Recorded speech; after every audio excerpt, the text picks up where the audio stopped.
In the high mountains, where the wind whispered secrets only the sky could understand, a great eagle had built her nest on the edge of a jagged cliff.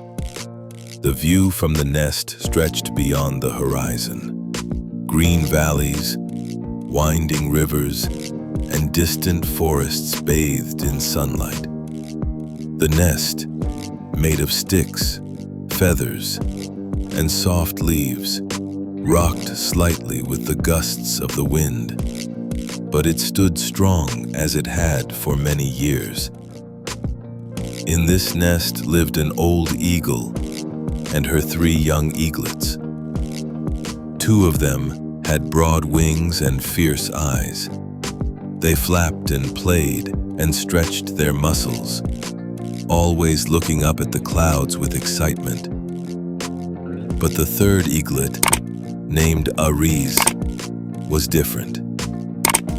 He was smaller than the others, quieter, and more cautious. While his brothers hopped from one branch to another, tried flapping their wings, and peered excitedly over the edge of the cliff, Aries stayed close to the center of the nest, watching them, but never daring to try.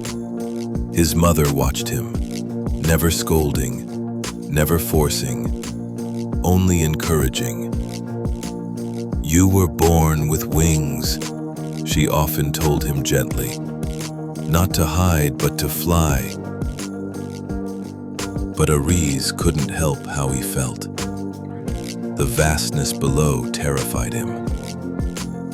The sky looked beautiful but dangerous. The stories his mother told about soaring through storms, chasing prey through clouds, and diving from great heights felt more like nightmares than dreams to him. "I'm not like them," Aries often whispered to himself. "They're strong and brave. I just want to stay here." But staying was never an option. Eagles do not raise their young to stay in nests. They raise them to rule the skies. Time passed. The eaglets grew. Their feathers filled out. Their wings stretched wide. And their mother brought them food less often. She knew they had to learn to fend for themselves. She soared for hours, only returning with small meals, forcing her young to feel hunger. A hunger that would someday drive them to leap. Aries watched his brothers flap harder and fly a few feet at a time. Each attempt brought them closer to the edge, until one day, they both jumped. It was clumsy and shaky, but they flew. The sky accepted them. Now only Aries remained in the nest. He sat in silence, watching the clouds drift by, wondering if the sky was only made for others. "Maybe I wasn't meant to fly," he thought. "Maybe I'm different." His mother stood beside him. She looked at him with calm eyes. Eyes that had seen storms, battles, and the deaths of seasons. She didn't speak much that day. She just sat beside him, sharing the silence. That night, the wind howled louder than usual. A storm brewed far away and the sky grew dark. Thunder echoed across the valleys. Aries huddled close to the edge of the nest. His mother wasn't in the nest. She had taken to flying longer distances, returning only to sleep or to bring one last lesson.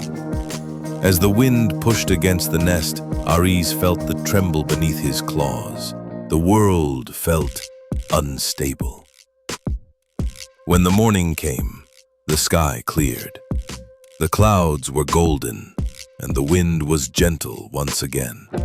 Aries stood at the edge of the nest. His mother returned. She looked down at him, her expression unreadable. "It's time," she said softly. Aries shook his head. "I can't," he whispered. "I'm not ready." No one is ever ready. she said. But you don't learn to fly by staying on the ground. What if I fall? You will, She said. but then you will rise. I'm scared, That's good. she said. Only the foolish are never scared. I don't think I can do it, he whispered. You were born to do it. She said. She stood silently for a moment. Then, with a swift motion, she lifted her wing and pushed him. Aries cried out as his body was thrown into the air. The nest disappeared behind him. The ground rushed up toward him. He flailed, flapped his wings, twisted in the air. His heart thundered in his chest. I'm falling! I'm falling! He screamed in his mind. The wind roared past his face. His wings caught the air but wobbled. He flapped harder. Nothing. He dropped lower and lower. The trees below grew larger, sharper, more terrifying. Then he remembered her voice. You will fall, but then you will rise. With every bit of strength, he stretched his wings. He stopped flapping and began gliding. The fall slowed. The wind kissed his feathers differently now. It held him. It didn't resist. It carried him. He flapped again. Once. Twice. His body lifted. He was no longer falling. He was flying. Aries didn't soar like a master. He wobbled and shook. His flight path was crooked. But he wasn't on the ground. He wasn't crashing. He was in the air. His eyes wide with wonder, he looked around. The valley stretched beneath him like a painting. Aries felt something inside him shift. A fear leaving. A courage blooming. All this time, he had doubted himself. But the sky had been waiting for him. The wind had been ready to carry him. His wings had always been strong. It was only his heart that had needed to believe. As the sun climbed higher, Aries rose with it. He flew higher and farther than he had ever imagined. The wind sang in his ears. The clouds kissed his wings, and the earth looked up at him in awe. He didn't know where he was going. He didn't know how far he would fly. But for the first time in his life, he wasn't afraid. He had taken his first flight, and he had not fallen. This story teaches us that fear is not your enemy, it's your first teacher. Every dream starts with doubt, but only those who dare to leap discover the strength of their wings. You don't need to be fearless to begin.